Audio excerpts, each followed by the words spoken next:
இந்த நாள் இனிய நாளாய் அமையட்டும். 17/3/2026 மார்ச் மாசத்திலே செவ்வாய்க்கிழமை, விஸ்வவாசு வருடத்திலே பங்குனி மாதத்திலே 3ஆம் நாள். இன்றைய நாளிலே திரியோதசி என்கிற திதி காலையில 8:57 வரைக்கும் இருக்கும். பின்பு சதுர்த்ததி திதி என்கிற 14வது திதி வந்துவிடும். அவிட்ட நட்சத்திரம் காலையில 8:55 வரைக்கும் இருக்கும். பின்பு சதய நட்சத்திரம் வந்துவிடும். இந்த சதயம் என்கிறது ராகுவுடைய சாரத்தை கொண்டது. திரியோதசி முடித்து சதுர்த்ததி திதிங்கிறது மாத சிவராத்திரி வந்துவிடும். சிவனை வழிபடுவது இன்னைக்கு நல்லது.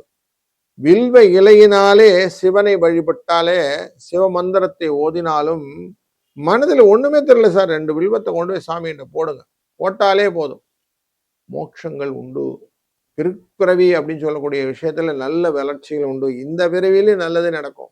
7:30 8:30 வரைக்கும் நல்ல நேரம். காலையில சாயங்காலம் 4:30 5:30 மணி வரைக்கும் நல்ல நேரம். 3 4:30 இன்னைக்கு ராகு காலம். யமகண்டம் 9:10, குளிகை நேரம் 12:1. வடக்கு பக்கம் சூலம், பால் பரிகாரம். மீன லக்னம். இந்த லக்னத்துல சூரியனின் இருப்பு நாழிகை 3 நாழிகை 58 வினாழிகள் இருப்பார். சூரியன் உதய நேரம் 6:20 ஆயில்ய நட்சத்திரத்தில் இன்னைக்கு சூரியன் உதவிப்பார். இன்னைக்கு சித்தம் மற்றும் சாத்தியம் என்கிற நாம யோகத்திலே இன்றைக்கு இருக்கும். வணிஜை என்கிற காரணம் உண்டு.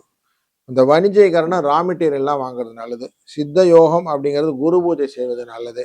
சாத்திய யோகங்கள் என்பது வீடு கட்டுறதெல்லாம் நல்லது. இப்படி எல்லா விஷயம் நல்ல காரியங்கள்லாம் செய்யலாம். புதன் செவ்வாய் இருக்கிறதுனால பூமி சம்பந்தப்பட்ட காரியங்கள் செய்தால் நல்லது கிடைக்கும் அப்படிங்கிறது இருக்கு. சிவனை வழிபட்டு இன்னைக்கு செய்யக்கூடிய காரியங்கள் வெற்றியை கொடுக்கும். வணக்கம் தனுசு ராசி நண்பர்களே. இன்னைக்கு உங்க ஆசைகளை நிராசையாக்காமல் அப்படி கேபிட்டலைஸ் பண்ணக்கூடிய நல்ல நாள். 3ஆம் இடத்துல அமரக்கூடியதான கிரக சேர்க்கைகள் ராகுவுடன் சேர்ந்து இருக்கக்கூடிய சந்திரன் அப்படிங்கிறதுனால இன்னைக்கு ஆசைப்பட்டாமல் வாழ்வு அப்படின்னா எதற்கும் ஆசைப்படு அப்படின்னு சொல்லுவாங்க இல்லையா, அந்த மாதிரி ஒரு நல்ல நாள். 2 4 என்ற அதிர்ஷ்ட எண்ணும் இன்றைய நாளிலே ஆசைகளை நிராசையாக ஆக்காமல் இருப்பதற்கு சிவனின் வழிபாடும் துணை நிற்கும்.